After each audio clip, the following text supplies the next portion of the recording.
உங்கள் செடிக்கு தேவையான மணி சத்து, தழை சத்து, சாம்பல் சத்து இந்த 3 சத்தும் இருந்தது அப்படின்னா செடி வந்து எந்த ஒரு சத்து குறைபாடும் இல்லாமல் ஆரோக்கியமாக வளர்கிறதுக்கு ரொம்பவே உதவி பண்ணும். மணி சத்து அப்படின்னா மொட்டு நிறைய வைக்கிறதுக்கு ஹெல்ப்ஃபுல்லாக இருக்கிற ஒரு சத்து தான். நான் இன்னைக்கு அதுக்கு வந்து முட்டை ஓடு எடுத்திருக்கேன்.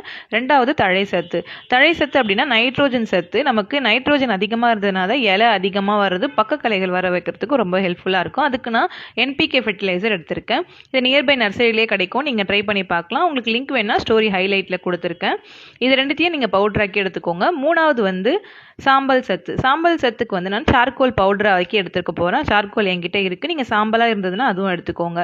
இது 3த்தையும் வந்து பவுடர் ஆக்கி மிக்ஸ் பண்ணி வச்சுக்கோங்க. இது அப் டு நீங்கள் 3 months வரைக்கும் கூட ஸ்டோர் பண்ணி வச்சிடலாம். நல்லாவே ஹெல்ப்ஃபுல்லாக இருக்கும்.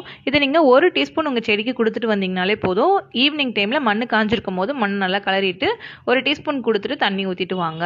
சாம்பல் சத்து வந்து வர மொட்டை விழுகாமல் பார்த்துக்கிறதுக்கும் மொட்டு பெருசாக வைக்கிறதுக்கும் உதவி பண்ணுற ஒரு சத்து. அது கூடவே வந்து காய்கறி பழச்செடி வச்சுருக்கவங்க பூ வச்சிருச்சு, பூ வந்து நிறைய பேருக்கு விழுந்துருது, பிஞ்சாகவும் பழமாகவும் காயாகவும் ஆக மாட்டேங்குதுன்னு சொல்கிறீங்க. இதை ட்ரை பண்ணி பாருங்கள், நல்ல ரிசல்ட் இருக்கும். ஸோ வேறு ஏதாவது டிப்ஸ் வேணுன்னா மறக்காமல் கமெண்ட் பண்ணுங்கள். இதே போல் வீடியோஸ் வேணும்னா ஃபாலோ பண்ணிக்கோங்க. பாய்.